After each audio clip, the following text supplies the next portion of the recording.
പാലക്കാട്ട് ഇത് ആദ്യമല്ല കോൺഗ്രസ് ഈ പരിപാടി ഇറങ്ങുന്നതെന്ന് ചരിത്രം നമ്മോട് പറയുന്നു.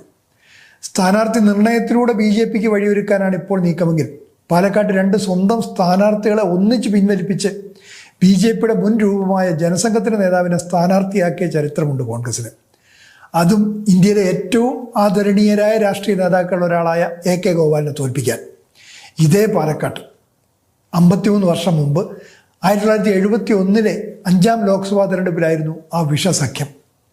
അന്ന് മത്സരത്തിൽ നിന്ന് പിന്മാറേണ്ടി വന്ന കോൺഗ്രസ് സ്ഥാനാർത്ഥികൾ ഒരാളായ M രാജഗോപാൽ പത്രങ്ങൾക്ക് നൽകിയ പ്രസ്താവനയിൽ പറഞ്ഞത് ഇങ്ങനെയാണ്: വലത് വർഗീയ ശക്തികളുമായി കൂട്ടുകൂടിക്കൊണ്ട് സ്വതന്ത്ര സ്ഥാനാർത്ഥിയെ നിർത്തുന്നത് കോൺഗ്രസ് ഇതുവരെ വെച്ചു പുലർത്തുന്ന എല്ലാ ആദർശങ്ങളുടെയും അവഹേളനമായിരിക്കുമെന്ന് ഞാൻ ഉറച്ചു വിശ്വസിക്കുന്നു. AKജിയെ പരാജയപ്പെടുത്താൻ ജനസംഘവുമായി രഹസ്യധാരണയുണ്ടാക്കിയ കോൺഗ്രസ് നേതൃത്വത്തിൻ്റെ നീക്കത്തിൽ മനംതൊന്നും പിന്മാറിയ M രാജഗോപാൽ അന്ന് ന്യൂഡൽഹി DCC സെക്രട്ടറി ആയിരുന്നു.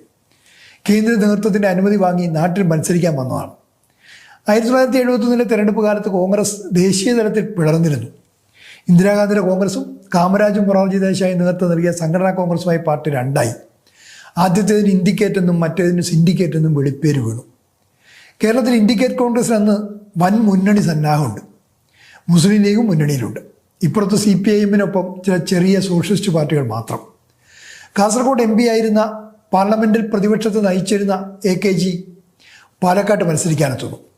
തോൽപ്പിക്കാൻ കോൺഗ്രസ് കണ്ടെത്തിയ വഴിയായിരുന്നു പാലക്കാട്ട് അല്പം സ്വാധീനമുള്ള ജനസംഘംകാരനെ സ്ഥാനാർത്ഥിയാക്കുക എന്നത്. എല്ലാ ആദർശ കുടികളും മടക്കി വെച്ച് അങ്ങനെ ഒരു സ്ഥാനാർത്ഥിയെ അവർ കണ്ടെത്തി. മാങ്കുറിശ്ശിയിലെ ജനസംഘ നേതാവ് TC ഗോവിന്ദനെ, അധ്യാപകൻ ജന്മി. അപ്പോഴേക്കും ഔദ്യോഗിക സ്ഥാനാർത്ഥികളെന്ന ലേബലിൽ തന്നെ 2 കോൺഗ്രസ് നേതാക്കൾ പത്രിക നൽകി കഴിഞ്ഞിരുന്നു. ദേശീയ നേതൃത്വത്തിൻ്റെ നോമിനിയായ M രാജഗോപാലും KPCCയുടെ ആളായി പാലക്കാട് DCC പ്രസിഡന്റ് ബാലൻ നായരും. പാർട്ടി പിളർന്ന് രണ്ടായെങ്കിലും അന്നും തമ്മിലടിക്ക് കുറവൊന്നുമില്ല. ഔദ്യോഗികൻ ആരെന്ന് തർക്കം മുറുകി. ഇതിനിടയിലാണ് ജനസംഘവുമായി നേതാക്കൾ ഒളിച്ചർച്ച തുടങ്ങിയത്. ജനസംഘം സ്ഥാനാർത്ഥിയായി ഇതിനകം അവരുടെ മറ്റൊരു നേതാവ് ദേവകിയമ്മ പത്രിക നൽകിയിരുന്നു. ഒടുവിൽ ധാരണ അനുസരിച്ച് കോൺഗ്രസിൻ്റെ 2 സ്ഥാനാർത്ഥികളും ജനസംഘം സ്ഥാനാർത്ഥിയും പത്രിക പിൻവലിച്ചു. എന്നിട്ട് ജനസംഘ നേതാവായ TC ഗോവിന്ദനെ പൊതു സ്ഥാനാർത്ഥിയാക്കി. ഇൻഡിക്കേറ്ററിനോട് പൊരുതുന്നു എന്ന് പറയുന്ന സിൻഡിക്കേറ്റുകാരും ജനസംഘത്തെ പിന്തുണച്ചു. അന്നത്തെ രാഷ്ട്രീയ നിരീക്ഷകരുടെ ഭാഷയിൽ ചീവീട് മുതൽ ചീങ്കണ്ണി വരെ ഒറ്റ മുന്നണിയായി നിരന്നു. ഇതിനിടെ ഗോവിന്ദൻ ജനസംഘമല്ലെന്ന വാദം ചില കോൺഗ്രസ് നേതാക്കൾ ഉയർത്തി.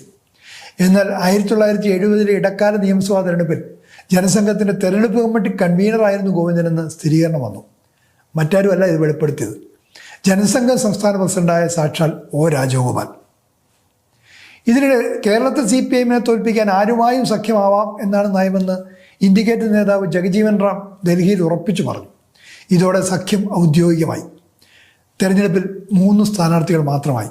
AKജി, കോൺഗ്രസ് ജനസംഘ സ്ഥാനാർത്ഥിയായി TC ഗോവിന്ദൻ, DMK സ്ഥാനാർത്ഥി പുരുഷോത്തമൻ.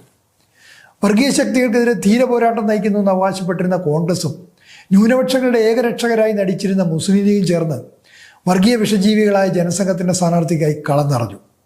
ഈ സഖ്യത്തിൻ്റെ ആപത്ത് ചൂണ്ടിക്കാട്ടി EMS അടക്കമുള്ള നേതാക്കൾ AKജിയിലെ പ്രചാരണം നയിച്ചു. ഒടുവിൽ ഫലം വന്നു. ആകെ പോൾ ചെയ്ത വോട്ടിൻ്റെ 57% നേടി AKജി വീണ്ടും ലോക്സഭയിലേക്ക്. ഭൂരിപക്ഷം 52,266, 1,00,000-ലേറെ.